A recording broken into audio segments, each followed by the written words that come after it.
শ্রী নরহরির বিলাসকুঞ্জে। তো এইখানেই কি নরহরি আর গৌরাঙ্গ মহাপ্রভুর মিলন হয়েছিল। তো দেখো আমার সোনার গৌরাঙ্গ কত সুন্দর।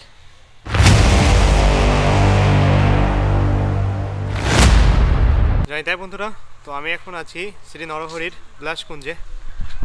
তো এইখানেই কি নরহরি আর গৌরাঙ্গ মহাপ্রভুর মিলন হয়েছিল।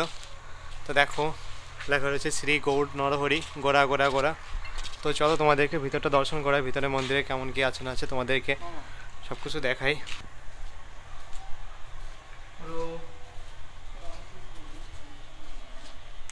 তাই বন্ধুরা, তো শ্রী শ্রী নরহরি বিলাসকুঞ্জের মন্দিরের ভিতরটা তোমাদেরকে আমি ঘুরিয়ে ঘুরে দর্শন করাচ্ছি।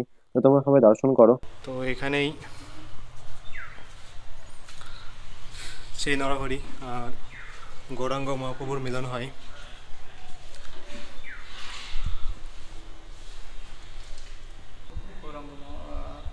নিত্যানন্দ প্রভু, গৌরাঙ্গ সুন্দর এবং নরহরি ঠাকুর একত্রে শ্রীমন্দিরে বিরাজ করছেন।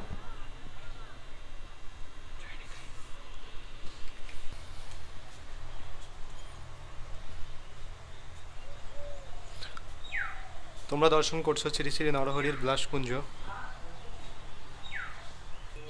শ্রী শ্রী নরহরি সরকার ঠাকুরের চরণাশ্রিত শ্রী শ্রী লোচন দাস ঠাকুর এই স্থানে বসে চৈতন্য মঙ্গল গ্রন্থটি রচনা করেছিলেন। চৈতন্য মঙ্গল গ্রন্থটি একটি চৈতন্য জীবনী লীলা গ্রন্থের মধ্যে অন্যতম গ্রন্থ, যে গ্রন্থের মধ্যে চৈতন্য লীলা মাধুরী, চৈতন্য মহাপ্রভুর কৃপা তথা চৈতন্য মহাপ্রভুর সমস্ত জীবনের ইতিহাস সম্বন্ধে তিনি লিপিবদ্ধ করেছেন লোচন দাস ঠাকুর। এই স্থানে বসেই তিনি সেই চৈতন্য মঙ্গল গ্রন্থটি রচনা করেছিলেন। যায়নি তাই মোহন মোহন গোরা কোথায় লুকায় পড়ে আছে, গোরা গোরা গোরা। তো দেখো আমার সোনার গৌরাঙ্গ কত সুন্দর। তো তোমরা দর্শন করছো শ্রী শ্রী নরহরির বিলাসকুঞ্জের সেবিত বিগ্রহ, শ্রী নরহরির সেবিত বিগ্রহ গৌরাঙ্গ মহাপ্রভুর। দেখো সত্যিই সোনার গৌরাঙ্গ, আসলে এত সুন্দর রূপ। তো তোমরা দর্শন করো।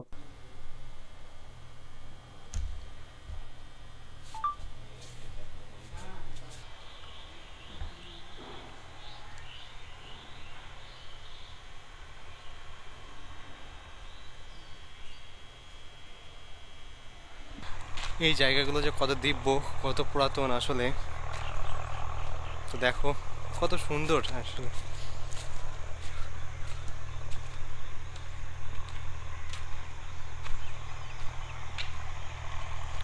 এই মাঠ, এই ঘাট দেখো, একদিন মহাপ্রভু এখানে এসেছে বলে কতটা দিব্য বলো।